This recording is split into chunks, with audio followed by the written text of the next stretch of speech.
Hello friends, welcome back your YouTube channel. और जैसा कि आपने थंबनेल में देख ही लिया है, आज हम एक महत्वपूर्ण अपडेट के बारे में जानकारी लेकर आए हैं। आज हम बात करने वाले हैं जो राजस्थान में मतलब फोर्थ ग्रेड की वैकेंसी आई हुई है, उन वैकेंसीज की बात करेंगे। कितनी वैकेंसी है, कौन एलिजिबल है, क्या अदर स्टेट वाले इसमें अप्लाई कर सकते हैं, कितनी फीस है, एग्जाम कब होगा, पूरी कंप्लीट डिटेल हम इसमें बात करने वाले हैं।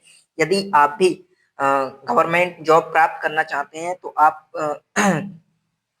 इस वीडियो को बहुत ध्यान से देखें। यदि वीडियो आपको अच्छा लगे तो वीडियो को शेयर करना ना भूलें। चलिए देर ना करते हुए वीडियो को शुरू कर लेते हैं। तो हम बात करने वाले हैं राजस्थान कर्मचारी चयन बोर्ड जयपुर की तरफ से जो वैकेंसी रिलीज की गई है, वैकेंसी निकाली गई है। राज्य कृषि प्रबंध संस्थान परिसर दुर्गापुर जयपुर। और ये इनका क्या है, कॉन्टैक्ट नंबर, ये आपको ध्यान रखना है। ये विज्ञापन संख्या है 19/2024, ये विज्ञापन संख्या आपको ध्यान रखनी है। उसके अलावा वैकेंसी हमारी चतुर्थ श्रेणी कर्मचारी सीधी भर्ती यानी चतुर्थ श्रेणी की है। हम कह सकते हैं फोर्थ ग्रेड की वैकेंसी है। अब इसमें हम देखेंगे, देख सकते हैं आप यहाँ पर जो कुल पद कितने यहाँ पे रिलीज किए गए हैं। तो चतुर्थ श्रेणी कर्मचारी के कुल 52,453, गैर अनुसूचित क्षेत्र के 46,000 एवं अनुसूचित क्षेत्र के 5,552 के पदों पर भर्ती हेतु निर्धारित प्रपत्र में राजस्थान कर्मचारी चयन बोर्ड द्वारा योग्य अभ्यर्थियों से विज्ञापन में वर्णित शर्तों व निबंधन अध्याधीन ऑनलाइन आवेदन पत्र, ऑनलाइन एप्लीकेशन फॉर्म आमंत्रित किए जाते हैं। तो अब यहाँ आप देख सकते हैं, ये विभाग का नाम है प्रशासनिक सुधार विभाग। के माध्यम से राज्य सरकार के विभिन्न विभागों अधीनस्थ कार्यालयों के लिए।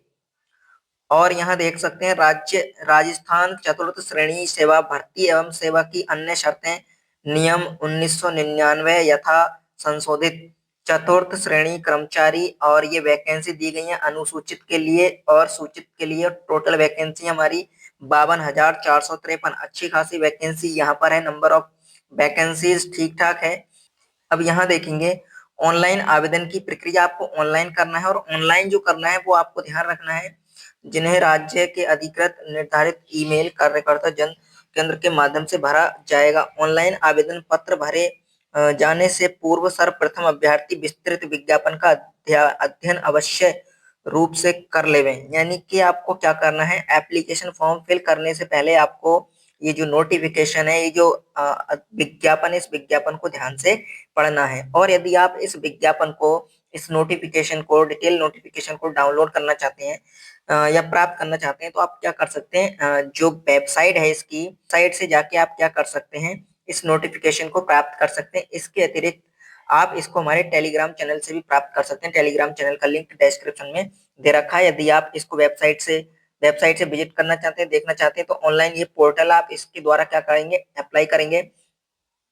HTTP और RSSB राजस्थान गवर्नमेंट, अथवा ये दूसरी वेबसाइट यहाँ पर दी गई है रिक्रूटमेंट एडवर्टीजमेंट पर उपलब्ध अप्लाई ऑनलाइन लिंक का क्लिक कर, अथवा SSO पोर्टल, यानी आप क्या है SSO पोर्टल से लॉगिन करने के उपरांत सिटीजन ऐप में उपलब्ध रिक्रूटमेंट पोर्टल, यानी ये पूरी आपको प्रोसेस दी गई है, स्टेप दी गई, कौन कौन सी स्टेप से आप क्या कर सकते हैं, इस फॉर्म को फिल कर सकते हैं। अप्लाई नाउ पर क्लिक करके आप क्या करेंगे, इसका आवेदन कर पाएंगे। और आपको इसके लिए क्या करना होगा, यदि अभ्यर्थी द्वारा OTR वन टाइम रजिस्ट्रेशन का एक बार ये पंजीकरण शुल्क जमा नहीं किया गया है तो अभ्यर्थी को सर्वप्रथम OTR यानी कि आपको वन टाइम रजिस्ट्रेशन करना होगा। टैब पर अपनी श्रेणी अनरिजर्व अथवा रिजर्व जो भी आपकी कैटेगरी है उसके अनुसार क्या करना होगा, आपको OTR करना होगा, वन टाइम रजिस्ट्रेशन आपको करना होगा। उसके बाद आप क्या है SSO ID के माध्यम से इस फॉर्म को फिल कर पाएंगे। चलिए आगे देखते हैं। वैसे तो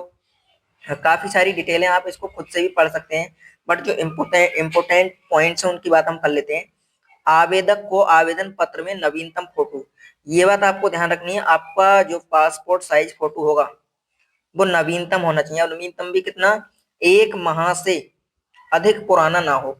यानी कि आपकी जो पिक या जो आपका पासपोर्ट साइज फोटो होगा वो आप 1 माह यानी 1 मंथ से ज्यादा पहले का ना हो। ऐसा नहीं पिछले 6 साल या 6 महीने 1 वर्ष पहले का फोटो आपने अपलोड कर दिया, तो वो अपलोड की जानी आवश्यक है। आवेदक को ऑनलाइन आवेदन में दृश्य चिन्ह विजिबल मार्क भरना अनिवार्य है। ये सभी पॉइंट आपको ध्यान रखने हैं। आधार कार्ड आधारित सत्यापन, यदि अभ्यर्थी अपने आधार कार्ड का उपयोग करके ओटीआर जनरेट करता है तो किसी और माध्यम से सत्यापन की आवश्यकता नहीं होगी।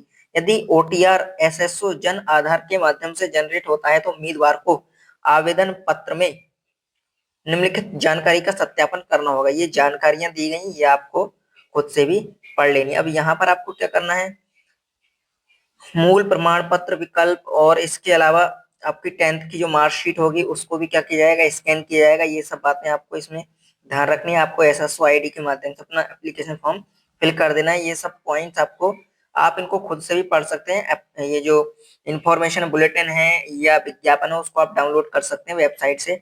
अब यहाँ देख सकते हैं सामान्य में या जनरल में तो आपकी फीस जाएगी 600 रुपये, आपको पे करने होंगे इस एप्लीकेशन फॉर्म को फिल करने के लिए। अब यहाँ पर क्या दिया गया है, चतुर्थ श्रेणी कर्मचारी के रिक्त पदों का वर्गवार आरक्षण, ये आरक्षण की डिटेल्स दी गई है। आप इसको खुद से रीड कर सकते हैं, देख सकते हैं, पढ़ सकते हैं, क्योंकि अगर हम ये सब देखेंगे तो जो वीडियो हमारा काफी बड़ा हो जाएगा। इसमें हम जो इम्पोर्टेंट पॉइंट्स हैं उनको समझने की कोशिश करेंगे। और इसमें एक चीज और मैं आपको बता देता हूँ, अगर हम डेट की बात करें, डेट जो स्टार्टिंग डेट है वो आपकी है, आज से फॉर्म स्टार्ट हो चुके हैं यानी 21 मार्च 2025 से। और अगर लास्ट डेट की बात करें तो लास्ट डेट आपकी होने वाली है 19 अप्रैल 2025 आपकी लास्ट डेट होगी इस एप्लीकेशन फॉर्म को फिल करने के लिए। और अगर हम देखें इसके एग्जाम की अगर बात करें तो इसका जो एग्जाम है, एग्जाम इसका होने वाला है आपका सितंबर में होगा। 18 से लेकर 21 सितंबर के मध्य इसके एग्जाम होंगे या फिर ये एग्जाम चलेंगे इसके, तो वो आपको डेट ध्यान रखनी है। सबसे पहले स्टार्टिंग डेट आप लिखेंगे या ध्यान रखेंगे, स्टार्टिंग डेट है 21 मार्च। वहीं अगर लास्ट डेट की बात करें एलडी, वो हो जाएगी हमारी 19 अप्रैल। और अगर हम एग्जाम की बात करें तो एग्जाम 18 से 21 सितंबर, ये डेट्स आपको ध्यान रखनी है। बाकी आगे हम देख लेते हैं और इम्पोर्टेंट पॉइंट्स की बात कर लेते हैं वेतनमान की, यानी कि यदि आपका सिलेक्शन होता है इस जॉब के लिए वैकेंसी में तो आपको कितना वेतन मिलेगा। तो राज्य सरकार द्वारा देय 7वें वेतनमान के अनुसार चतुर्थ श्रेणी पद हेतु पे मैट्रिक्स लेवल 1, पे मैट्रिक्स लेवल 1 तय होगा परिवीक्षा। तो इसमें हम देख सकते हैं, आप इस ये जो पे मैट्रिक्स लेवल 1 है इसको जाके आप गूगल पे जाके सर्च कर सकते हैं। तो ये आपका आता है लगभग 20 से लेकर और आपका 56, मतलब 18-20 से लेकर और 56,000 के मध्य जो आपका कह सकते हैं वेतन है वो यहाँ पे रहने वाला है। तो जाके आप इस पे लेवल को जाके आप गूगल कर सकते हैं, देख सकते हैं वहां पर। अब अगर हम एलिजिबिलिटी की बात करें, योग्यता की, तो पत्तारिता की अगर बात की जाए, जो व्यक्ति पाठ्यक्रम के अंतिम वर्ष में उपस्थित होता है या सम्मिलित हो रहा है इन निम्नलिखित उल्लेख पदों के लिए शैक्षणिक योग्यता को आवश्यकता है या सीधी भर्ती के लिए उक्त पद के लिए आवेदन के लिए पात्र होगा, लेकिन वह उसे उपयुक्त चयन एजेंसी को अपेक्षित शैक्षणिक योग्यता प्राप्त करने का प्रमाण प्रस्तुत करना होगा। मुख्य परीक्षा में उपस्थित होने से पहले जहां लिखित परीक्षा साक्षात्कार के दोनों चरणों के माध्यम से चयन किया जाता है, या साक्षरता में उपस्थित होने से पहले जहां लिखित परीक्षा और साक्षरता के माध्यम से चयन होता है, या लिखित परीक्षा या साक्षरता के उपस्थित होने से पहले जहां केवल लिखित परीक्षा या केवल साक्षात्कार के माध्यम से चयन किया जाना है, जैसा भी मामला हो। यानी अगर आप इस बार 12th परीक्षा दे रहे हैं तो आपको क्या करना होगा, एग्जाम से पहले या जो आपका इंटरव्यू है, अगर किसी वैकेंसी में इंटरव्यू होता है तो उससे पहले आपको क्या करना पड़ेगा, अपना जो सर्टिफिकेट है वो दिखाना पड़ेगा या फिर देना पड़ेगा। हेतु निर्धारित शैक्षणिक योग्यता के अंतिम वर्ष में सम्मिलित होने वाले या सम्मिलित हो रहे अभ्यर्थी आवेदन कर सकते हैं।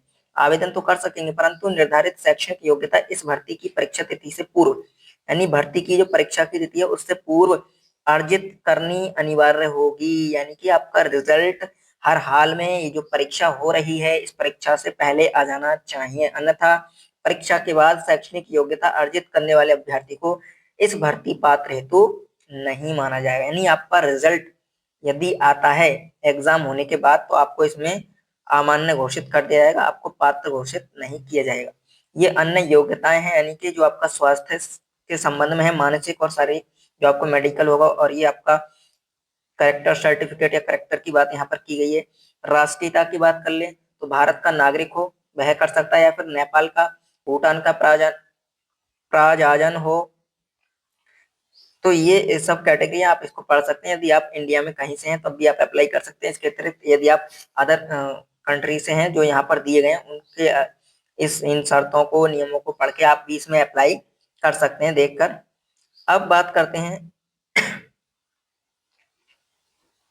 आयु की, हम बात कर लेते हैं आयु यानी एज की। आवेदक 1 जनवरी 2026 को 18 वर्ष की आयु प्राप्त कर चुका हो, यानी कि आपकी जो आयु है वो 1 जनवरी से कंसीडर की जाएगी, यानी 1 जनवरी 2026 को आपकी आयु 18 वर्ष होनी चाहिए कम से कम, और आपकी आयु 40 वर्ष से कम होनी चाहिए, 40 वर्ष ना हो। ये बात आपको इसमें ध्यान रखनी है।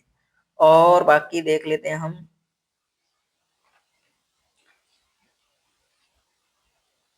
परीक्षा आयोजन की, हम बात कर लेते हैं। परीक्षा आयोजन की बात की जाए तो इसमें आपका एग्जाम होने वाला है 18 से 21 सितंबर एग्जाम चलेंगे। सीबीटी आपका एग्जाम होगा, सीबीटी बेस्ड कंप्यूटर बेस्ड आपका टेस्ट होगा, और इस टेस्ट में आपको अच्छे से अपना प्रयास करना है। प्रवेश पत्र आपका जो एग्जाम होगा उससे पहले आपको वेबसाइट से आपको इन्फॉर्म कर दिया जाएगा। आप वेबसाइट को विजिट कर सकते हैं, आप हमें फॉलो कर सकते हैं। जैसे इसका एडमिट कार्ड आएगा हम आपको इन्फॉर्म कर देंगे।